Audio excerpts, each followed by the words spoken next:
వేదిక పైన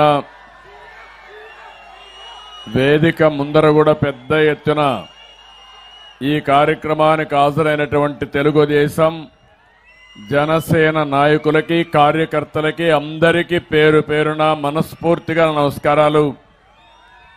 అదే మరి నేను సింహపురికి వచ్చినప్పుడు మీ ఉత్సాహం చూస్తా ఉంటే మీ అభిమానం చూస్తా నా జీవితంలో ఎప్పుడూ మర్చిపోలేను, అంత అభిమానం చూపించారు. అలాంటి ప్రజానీకానికి మంచి ఎండ కూడా లెక్క పెట్టుకోకుండా మా ఆడబిడ్డలైతే పెద్ద ఎత్తున వచ్చారు. వారందరికీ పేరు పేరున మనస్ఫూర్తిగా నమస్కారాలు. నెల్లూరు అనగానే మనకు గుర్తొచ్చేది అమరజీవి పొట్టి శ్రీరాములు గారు. తెలుగు జాతి కోసం త్యాగం చేశాడు. ఒక రాష్ట్రం రావాలని నిరవధిక నిరాహార దీక్ష చేసి ప్రాణాలు అర్పించినటువంటి అమరజీవి పొట్టి శ్రీరాములు.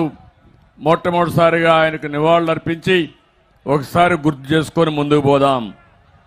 అదే సమయంలో ఇక్కడ మీరు చూస్తే సారా వ్యతిరేక ఉద్యమం ఇక్కడే ప్రారంభమైంది. ఇప్పటికి కూడా నాకు జ్ఞాపకం ఉంది. మహిళా శక్తిని చాటిన దూపగుండ రోసమ్మ ఇక్కడే.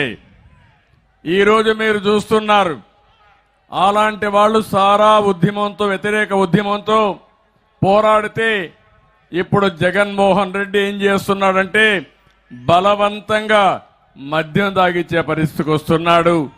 దీనిపైన మనందరం కూడా ఆలోచించాల్సిన సమయం. పెద్ద పెద్ద ఉద్దండలు బెజవాడ గోపాల్ రెడ్డి గారి నుంచి అనేక మంది ఈ నెల్లూరు జిల్లాలో నుంచి రాజకీయాలకు వచ్చారు. వాళ్ళందరినీ చూస్తే నాకు అనిపిస్తుంది రాష్ట్ర రాజకీయాల్లో ఎప్పుడు కూడా నెల్లూరు జిల్లాకు ఒక ప్రత్యేకత ఉంది. అలాంటి సింహపురిలో రా కదిలి రా అంటే మీరు సింహంలాగా గర్జిస్తూ ఇక్కడికి వచ్చారు. మాకు కూడా కొంత ఆలస్యం అయింది దారిలో. ఎక్కడ చూసినా జనమే జనం, రోడ్లన్నీ కూడా బ్లాక్ అయిపోయినాయి. అందుకే కొంత ఆలస్యంగా కూడా వచ్చాం. కానీ మంచి మధ్యాహ్నం మీ ఉత్సాహం చూస్తా ఉంటే అనుమానమే లేదు 10 సీట్లు 2 పార్లమెంట్లు మనవే. తెలుగుదేశం జనసేన కూటమి ఈ జిల్లాను కాదు రాష్ట్రంలో కూడా మనం గవర్నమెంట్ ఫామ్ చేయాల్సిన అవసరం ఉంది. ఇది చారిత్రక అవసరం అని చెప్పి కూడా నేను మీకు తెలియజేస్తున్నా. ఇక్కడే ఇప్పుడు శ్రీధర్ రెడ్డి గారు మాట్లాడారు. పక్కనే ఆనం రామనారాయణ రెడ్డి గారు ఉన్నారు.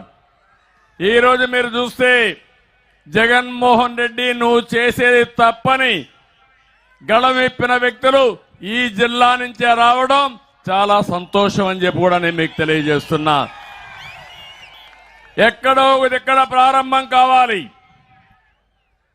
ఒక నిరంకుశ పాలనకి మనమందరం కూడా అర్థం చేసే పరిస్థితి రావాల్సిన అవసరం ఉంది. మీరు ఒక్కసారి చూడండి, 4 సంవత్సరాల 10 నెలల కంటే ముందు మీరందరూ కూడా అధికారం ఇచ్చారు. బుగ్గలు నిమిరారు, తల మీద చేయి పెట్టాడు, ఐస్ అయిపోయారు. మీరందరూ ఓట్లేశారు.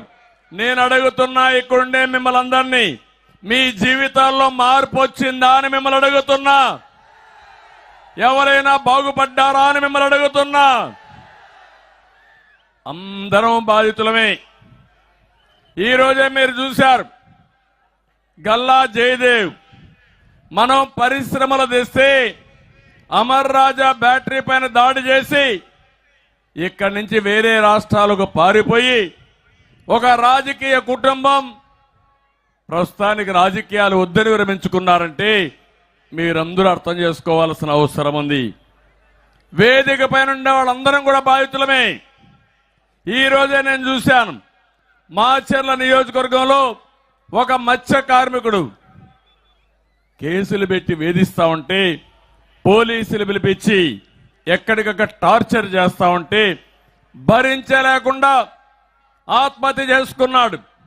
అంటే పోలీసుల టార్చర్ ని వేధింపుల్ని భరించలేక, వాళ్ళు కొట్టే దెబ్బలు భరించలేక ప్రాణం ఒకటేసారి తీసుకుందామని బలవంతపు మరణం చేసుకున్నారంటే అసలు ఈ రాష్ట్రంలో ప్రభుత్వం ఉందా తమ్ముళ్ళు అని మిమ్మల్ని ఆలోచిస్తూ అడుగుతున్నా. మీరొక్క విషయం గుర్తుపెట్టుకోవాలి. ఆంధ్రప్రదేశ్లో ఉండే ప్రజానీకం చాలా తెలివైన వాళ్ళు. ఒక్కొక్కసారి మోసపోతా ఉంటాం. అదే జరిగింది ఈరోజు. నేను నిన్న కూడా చూశాను.